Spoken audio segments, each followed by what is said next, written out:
Hi, everyone. Bienvenidos. My name is Desiree Berenguer Carton with your American Cancer Society, and I am thrilled to welcome you to our wonderful conversation today, focused on female founders in philanthropy. Women are responsible for ever expanding portion of charitable donations in the United States. Women are using their voices, their talents, and their dollars to make a difference. And increasingly, entrepreneurship is a vehicle for giving back, especially for female founders. And we wanted to learn more about this amazing trend from three amazing female founders. They are incredible, who are also American Cancer Society partners. So now it is my honor to welcome our wonderful panel. Our first guest is Christina Geist. Christina is an entrepreneur, best-selling children's book author, and founder and CEO of Boombox Gifts, a company she built from the ground up to help friends, families, and work teams collaborate digitally to create a beautiful box of memories and photos with custom printed messages for a loved one or honoree. Hi there, Christina. Hi, it's so great to see you, Desiree. You too. Thank you for being here. So our next panelist is Jane Winchester Paradis, the CEO and founder of Jane Win Jewelry. After a successful career in fashion, working for brands like Calvin Klein and Barney's New York and Lilly Pulitzer, Jane realized that she wanted to build something from scratch, something that connected with women and that her family could help her build. She pursued her dream to build a brand that would connect with customers across the country, creating quality, chic, coin jewelry with meaning behind each piece to celebrate milestone moments. And if you haven't seen it, I hope you'll see it today. It's beautiful. So welcome, Jane. Thank you for having me. I'm delighted to be here. So glad you're here too. And our next introduction is Nelli Kim. Nelli is an entrepreneur with many years of experience in the fashion and footwear industry, working for retailers and brands including Bergdorf Goodman and Anthropologie. After battling with cancer and experiencing chemo-related foot pain, Nelli found herself questioning, why can't our shoes do more for us? Now, as REDEN founder and CEO, Nelli has built the world's most stylish and comfortable shoe company with the desire to give back to cancer-related charities. Welcome, Nelli. Hi, Desiree. Thank you so much for inviting me. It's such an honor to be here with Christina and Jane. Oh my gosh, I'm so honored that you guys are here. All three of you are so incredible, and we're just so great to have you here with us today for this impactful conversation. And we want to tell our folks, to make sure to find out more about these incredible women. You can read their full bios in the chat, and you can see their amazing career paths. So we can all learn from them. And we also want to let folks know to please feel free to type questions for the panel in the chat as we go, and we'll get to as many as we can. So we're going to get right to it, and we just want everyone to chime in. So Christina, let's start with you. Having now built a company that embraces philanthropy and giving back, has your perspective on the role that businesses play in philanthropy changed in any ways with Boombox Gifts? Yes, definitely. I came up early in my career working in very large advertising and PR firms where we had, huge companies as clients, and they were engaged in really what I would call like big philanthropy, right? And I think that was always my perception of, okay, you have to have a really big business in order to make a really big impact. And what building Boombox taught me is that you can really start small, and that it's okay to do something. It is better than doing nothing. And that might be whatever you're capable of doing as a business owner, or whatever you're capable of doing to empower your customers to give back. So in the case of Boombox, we make memory boxes, and they're crowdsourced by friends and family members. So we naturally have a honeycomb effect that happens, and really kind of a word of mouth boom that occurs when someone creates and gives a box to someone else. So naturally, people come to us because they heard about us from someone else. So what we realized early on was that we just needed to thank those people who were referring others to us, and quite simply say, you have a $10 credit with Boombox. You can either use it towards a purchase, or we'll donate it on your behalf to the charity of your choice. We don't need major partnerships with the American Cancer Society, which we do have now and we love, but we didn't need that in the early days when we were just getting started in order to give back. All we had to do was ask our own customers, where would you like us to send your $10? And in that way, we were able to just connect on a very micro level and do something until we grew up a little bit and we were ready, for these partnerships. And it's so true. Every dollar counts. So baby steps is what you would say, right? Absolutely. Making Yeah. a difference and giving back and getting your staff and seeing the community, how they get involved in your customers. I mean, it's making such a difference. So thank you for your insight. Absolutely. Jane, we want to ask you something. You created, Jane Wynn created a Share the Love charitable series that features custom coin pendants inspired by the missions of select charities. So how do you choose which charities to partner with for this series? And you tell us a little bit about the process. Such a great question. I mean, so my brand is about 4 years old, and we wrote the core values for our company before we launched. And one of those core values is that when we succeed, we will give back. So each month in that first year, our sales plan was so little. To Christina's point, what we were able to give was small. But each month that we made our sales plan, we would give a small donation to our favorite charity of that moment. For the first year, it was focused on education. And as we got bigger and those donations every month got bigger, and we stayed focused on education, we realized that our customers had other charities and organizations that were they were very passionate about. And so we wanted to continue with our core value of giving back with a focus on education, but we also wanted to help them get involved. So the first coin that we did, which was such a delight, we did with an editor from Vogue magazine, to benefit a charity that was close to her heart. She had lost her grandmother to Alzheimer's. So we aligned with that. It was in Vogue. It was fabulous. And, this coin that we did for the American Cancer Society is only the third coin that we've done in the Share the Love series.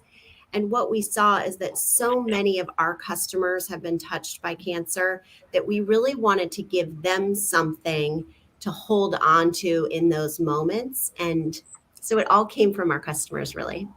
I love how it came full circle, and and each coin tells a story, and it's so moving. So thank you for that.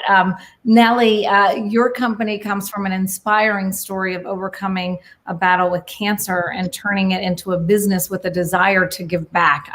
Can you share your story with us and how you're doing now and how it led to the world of what you refer to as compassionate capitalism? Yes. Well, I so relate to both of what Christina and Jane said. So my story is that I am a cancer survivor.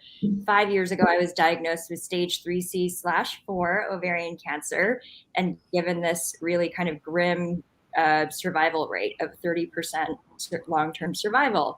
So when you hear a number like that, it's so wild. You just I had to immediately put it out of my head, because then why even wake up in the morning? So, I understand I am a walking miracle. It's unbelievable that I'm still here. So I feel very, very lucky.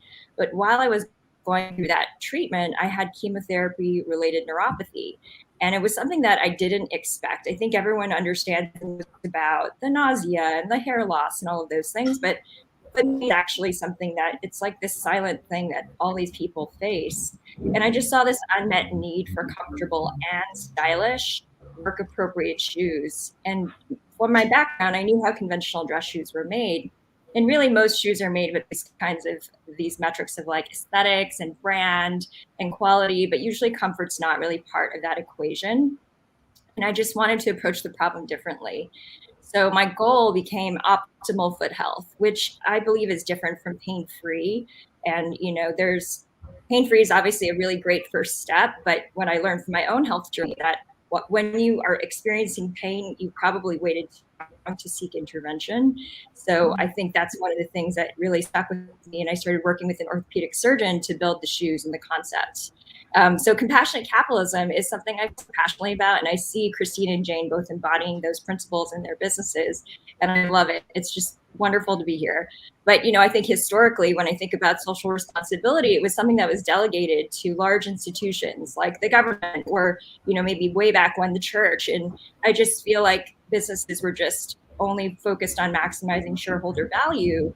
And it doesn't feel very consistent. Private business, in my opinion, is the largest and can be a force for good and has a role to play in this equation. So, that was part of parcel of why I chose the name REDEN, is this concept of restoration to Eden.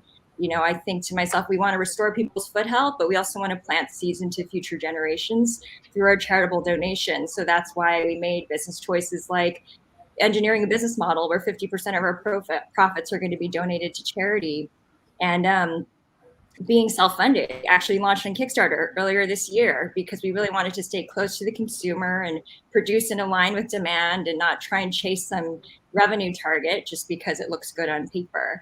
And, ultimately I wanted to build a product that's truly solving a problem. It doesn't matter how great a cause is if the product isn't actually helping people. And even small things like sustainable packaging, all the ways we can kind of participate in being a force for good in this world and leaving it a little bit than we found it. And I agree completely with Christina and Jane, which is that every organization has the opportunity to participate, whether it's through a percentage of proceeds or, beautiful products like what my fellow panelists are designing in their hiring practices or that kind of thing. So yes, that's what I think about when I think compassionate capitalism. Well, all three of you are doing forces of good. You three are powerhouses. And thank you, Nelli, for sharing your story, your cancer journey. And we're so glad you're celebrating your 5th year. And that's such a milestone. So, and you're making such a difference. So thank you. So we're getting so much love in the chat for all three of you guys, of you ladies. For Nelli, Linda says she's so inspired. Jane Guinevere from the chat loves how you incorporated giving back in the core value. Christine, everyone's loving your beautiful boom boxes. So we're getting a lot of questions for our panel here. One of them is, what inspiration or examples would you offer on how we cultivate a creative spirit of giving, no matter what level of resources we have? And that's open to all three of you. I think for me at Boombox, it starts with me. And so to kind of cultivate a spirit of giving in my organization, I give, and I do that sometimes in a way that's just personal, where, for example, during COVID-19, when we first went into quarantine and the world was literally upside down, your first concern is your team okay, right? And then, is your business okay? Obviously, well, your first concern is your family, but once you get that squared away, you then turn to work and you worry about the people that work for you and the business. And then if everything's okay, you kind of lift your head up in those moments and say, all right, what are we doing? What are we doing now out into the world? And for me, that meant just strictly taking a connection of every boombox we sold in March through June of that year when COVID first hit. And I made a personal donation to the New York Common Pantry that serves food insecure New Yorkers where we're based, and did that myself and just stepped up and made a personal donation because, quite honestly, the business couldn't afford to do that. So sometimes the pressure on the business can be unreasonable when you're a startup. And you can't actually do everything you want to do because either maybe you're pre-profit. So even giving 50% of your profits, which is a lofty goal and an amazing goal, may not be possible if you're not profitable yet. If we have any entrepreneurs on the Zoom with us today who are just starting out, even having a profit feels like it's a goal that is far away for you. But if personally you're doing things in your life and you can actually connect those to your business, then again, you're doing more than you were before. And so I try to lead by example in the cases where my own business can't afford to do what I would like it to do, or it's just not there yet. I just step up and do it myself and try to kind of show my team that I'm representing them in that way out in the world. If that makes sense. That totally makes sense. I don't know, ladies, if you want to, Nelli and Jane, add on to that. I would just say, Christina, I completely agree. It comes from the founder. It comes from the top. know if that's the right term, but it does come from the creator. And one thing that really helped me, I feel like, was to focus. So there can be times, especially as a small brand, where you're asked to give to a lot of different things, and it can be a little overwhelming. I was telling someone a story earlier in my young 20s when I lived in New York City. I was volunteering at our church. I was volunteering for the Humane Society, and I felt like I wasn't giving anybody enough. And I was pulled in different directions, and I couldn't quite feel the impact. And someone said, choose one. And you can choose one for a short time period, but it allows you to feel like you're making a difference in that spot. And I think that has really helped our business starting from zero, with a focus on education and then launching a coin dedicated to a certain organization has allowed us to share the stories and give our time and, a lot of emotion and care to one thing for a little bit. And I think that helps everybody within the organization and outside through our social and our emails see that we're, in it and dedicating that time. And that brings a spirit of, real joy to it, and people want to support it and back it. It's so true. So like quality over quantity when you're starting out, right? So that's so true. Nelli, I don't know if you want to add on to that. I do. I mean, both Christine and Jane, I completely agree with what you both said. And I think what I would add to that is somebody who is, in many ways, a solopreneur and definitely in the startup phase, is we all have resources and superpowers and gifts, whatever they are. They're not necessarily always money, but we have time and resources to give. And I think about, whatever your own gifting is, like you can use that in service of others. So for example, I think about maybe you have a social media platform and you want to bring awareness to a cause. Like that doesn't necessarily cost money, but it's something that you can do as a brand or even as an individual to bring light to social causes that you feel are. And even our own partnership with ACS, obviously, you guys are my charitable partner, but on top of that, I made the decision that I would use my marketing budget to amplify stories from the ACS community, because to me, that's really important to think about how we can communicate not just what REDEN can about, but what are the priorities ACS wants to talk about. So November is Family Caregivers Month. And so we did a story about, a husband and wife and their story of her caregiving for her husband, who is a cancer survivor. So I always think there are ways that you can participate and they don't always have to involve money. So true. And making such a difference, that social impact, and also, digitally and social media. And that story that you did with the caregiving was so moving, and everyone can relate to that because we've all been a caregiver at one point in our lives. So thank you. We're getting a lot of love again in the chat. And we do have a question. A new question from Rebecca here. Jane, I'm wearing my lucky, am I saying it right, tourmaline coin? I'm working, I work in fundraising in Philadelphia, but always dream about supporting worthy causes and empowering women via fashion like you did. What advice can you offer? Oh my gosh. Well, do we have all day? I mean, well, first of all, thank you for wearing Jane Win. We're so Philly proud. Love that you're here. I would say if you are already in the fundraising field, you're doing a ton. And I would just layer on to what Nelli said. There is something about using your voice whenever possible. And I think that, from a marketing perspective, I've been in marketing for a long time, and the grassroots, like personal word of mouth work that you can do is really valuable. When I first started Jane Win, people said, how can I help? And I would say, like the Instagrams, share the emails with your friends. And I think that that's just a really simple way. And I think whether it's a female founder starting a business, an organization that you're excited about, teaching other people around you that to support, to Nelli's point, it doesn't have to be money, but people don't necessarily know that. And, every once in a while we'll see on Instagram these posts like, how can you help these small businesses, or how can you help these organizations? And being a voice for them kind of consistently, not like making sure that you're talking about it a lot is, I think, a great way to share things that you care about. So that's kind of from that standpoint. On the flip side, in the business side, I am a planner. And I think that when you are building a business, you know, I said we started with core values, we started with strategy, and, you know, how philanthropy fits into that is very important. But making sure you have a plan and a roadmap for the first 6 months, year, and a vision for year 2, 3, 4, and 5. Sometimes you feel like at the beginning, like you're making this stuff up. Like, what is my brand going to look like at year 5?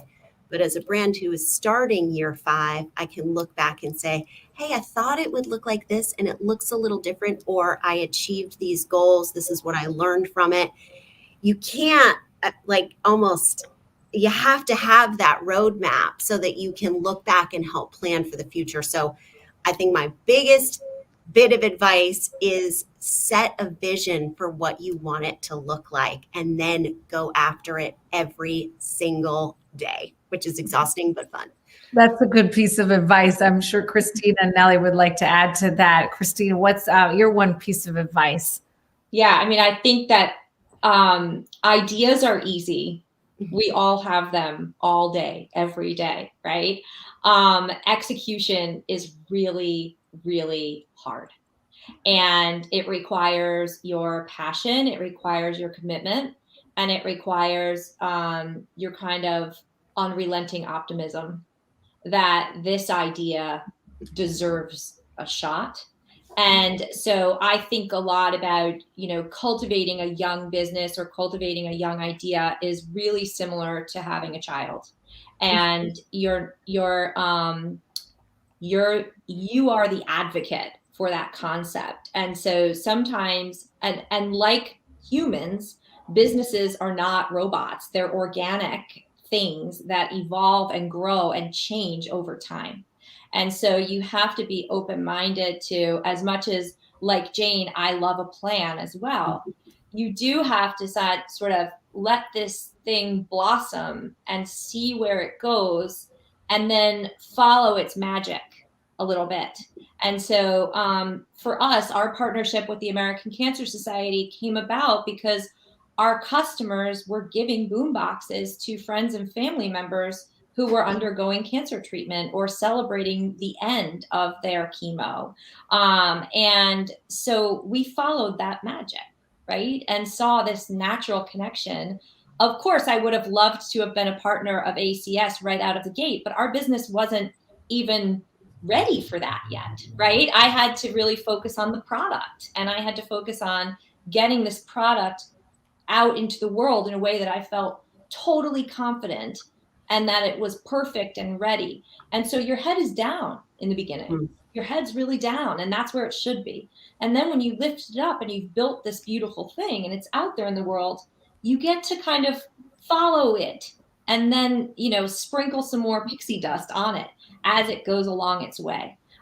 So I think for a lot of people, they see a business and they say, why didn't I think of that? Well, really, actually, probably many people have already thought of that. It's just that that one person decided that they couldn't let it go, right? And that they couldn't sleep at night without pushing that concept a little farther along. And that's really where I think you have to decide where your goals are you driven enough to get up every day, like Jane said, and just keep going and just keep going. And these days are great because we all get to sit here and put lipstick on and talk about, you know, these beautiful ideas. But the real reality is that as soon as the lights go off and the Zoom is over, we are heads down at work. And that's the reality. And you hit on a good point. You know, we have wonderful ideas, but, you know, executing it, you know, and what works and doesn't work, and as things evolve. And if you've ever seen, hopefully you guys will check out everyone's, you know, company website and social media pages. But it's just, everyone is amazing. Your beautiful boom boxes really also tell a impactful and moving story. So they're really special when you receive one. So that's awesome. I know Nelli everyone is also talking about how beautiful and comfortable and fashionable your shoes are, and you're making such a difference for patients who are going through such a rough time. But what would you say to that one piece of advice? I mean, you all are incorporating impact into your business, but for someone who's never done it or doesn't think their company is big enough, anything they should watch out for? What's that one piece of advice? Well, I guess I kind of come back to this concept of whatever your gifts are, because this journey that I've been on, it didn't happen overnight. And I think I feel like it helps to be patient with the process, to Christina's point, and to allow for magic to happen. I believe in planning also. I'll tell you, the seed for this business was actually planted in 2014 when I happened to go on a missions trip to volunteer in India, in Mumbai, working with women and children who'd been rescued from sex trafficking. So while I was there, I was like, I wonder if I could build a business that gave back specifically to women and to help empower, but through fashion. But I was thinking to myself, wait, I'm not a social worker. I'm not a doctor. Like, this is not, how am I supposed to help? I don't get it. Like, what am I going to do? Build Excel spreadsheets and buy pretty clothes? Like, I don't know how I'm going to help people. So it sort of became the seed that was planted. And that's why I left Bergdorf Goodman, because I thought, I don't think I'm going to get closer to this goal by staying here. So I left and I went to anthropology. I basically did my own little DIY schooling in a way, trying to learn about different aspects of the business and at different scales. So I do think if you have the seed, that's actually a really great first start. And just know that it might take 7-8 years. I mean, again, the seed was planted in 2014, Thanksgiving 2014. I wrote the business plan because I actually had been working at a shoe company and saw this white space for comfortable shoes that were fashionable. And so I wrote a business plan for it, thinking I would pitch it to the company I was working at as another brand in their portfolio in 2016. That is the same month that I was diagnosed with cancer. So then I'm thinking, wait, I thought I had all my answers. I don't understand what just happened here. Then going through chemo, I realized, this was like a concept and a business idea, but now this is like a personal mission that I think I need to solve. And I might be the exact right person to solve it, even though there's a million shoes out in the world. I think about the analogy of coffee shops and burger joints. I mean, there's one on every corner and a new one opens every month.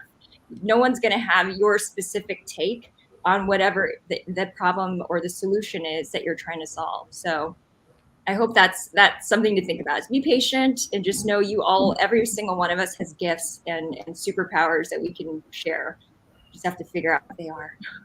I love that, superpowers that you have to share. And again, we're getting more comments in the chat. And I know Aubrey loves the idea of following the magic, Christina. Robin says we need the Follow the Magic t-shirt. So really great stuff here. Before we close out, I know you guys have each talked about it, but just again, one key takeaway in our closing thoughts. One key takeaway for the audience. I mean, you said, be patient, follow through with execution. You guys have all given so much insight and advice that we could use in our everyday life too. Not just, for starting a business and, founders and CEOs in philanthropy, but one key takeaway. Sure, I'm happy to start. I think, I'm assuming that everyone in the audience on the chat probably has an idea, right? And I think that what you can do is look at this thing in and of itself before you think about that this percentage of profits needs to go to charity, to be philanthropic. Or that if I sell one, I have to give one away, and that is the way to be philanthropic. And instead to just look at the concept itself. Is the product itself giving back to people? Is it enhancing people's lives? In Nelli's case, absolutely. It's reducing their pain. It's making them feel more comfortable. In Jane's case, it's connecting them to one another, right? When you give someone a piece of jewelry and you wear that, you're wearing that person. In the case of Boombox, it's your life story is being handed to you inside of a box from the people you love. My mission is for people to get one and feel that power while they're still alive, right? To feel that. So the product itself is good, and you can put your head on your pillow at night and feel good about that. And then beyond that, can you give a free one away to an auction? That's philanthropic, right? Can you help your customers do a little bit of good, or can you build these partnerships where just by showing up in the American Cancer Society's world, you're helping more people to enhance their relationships with the thing that you've made. And so I think that oftentimes as founders, we become overwhelmed by trying to create this massive impact in a way that's comparable to a huge corporation. And we're not huge corporations. So you got to give yourself a break. And at the end of the day, say, was I a good person today? And, if you were a good person today, you've done it. You've done something philanthropic. So just look for those little moments and try to kind of break it down into really small parts and give yourself a pat on the back. You earned it. I love this. Everything you ladies are saying, I'm like, yes, yes, yes. You keep empowering us throughout this conversation. So Jane and Nelli, one key takeaway as we close out. I would just say, and these women are prime examples, but you can tell authenticity really matters. And I think, we see a lot of big brands out there, and some of them, they really do. You can feel the authenticity about what they care about. And if you decide to start something or decide to support something, I just feel like the world really cares if you care. And we can kind of paint beautiful pictures on social media and marketing, but the authenticity shines through. So be authentic to who you are, to what your brand is, support people with those like values. I mean, be open ears to a lot of different ways of thinking, but I just think right now, be you, create the thing that and support the brands that you feel that tie to. And I just think there's an energy to that feels right for right now. I love it. Be you, do you. I just love this. This is just all fantastic. Nelli. Yes, I completely agree with everything they're saying. Do you, be you, all of this. And I think what I would add to that is maybe a little bit of a personal perspective that might be relevant to everyone right now. We've all gone through a very challenging last 18 months, right? Almost 2 years. And I think, it drove home for a lot of people that we don't get to control what happens to us, but we do get to control what we think about it. And I think it's human nature to seek meaning and purpose in our lives.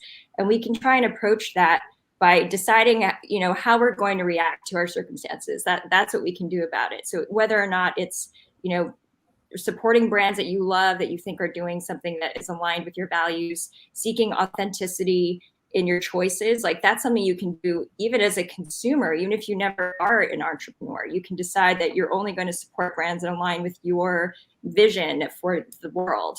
And so that's sort of what my takeaway is, even all these years later. It's I don't get to choose what happens, but I can choose what I'm going to do about it and what I think about it. And that has given me a lot of peace over the years. I love that. Yeah. So true. We can't thank you enough. You have been wonderful, all three of you. This has been such an amazing and impactful conversation. And we can't thank you enough for your time out of your busy schedules, your insight, and sharing your expertise with all of us. I know for myself, I've learned so much. I know our audience has too. And we can't thank you enough also for being an American Cancer Society partner.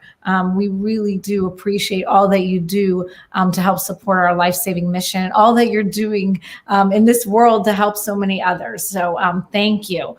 We can't thank you enough. So thanks for being with us. We really appreciate it. Gracias. Thank you. Thank you. It's an honor. No, it was my honor to have this conversation with all of you. So thank you. For more information on how to partner with us here at the American Cancer Society or find out more about our wonderful panelists, you can contact Jacqueline. Her contact info is on the screen. And thank you again for joining us. Have a great day, everyone. Adios. Bye-bye.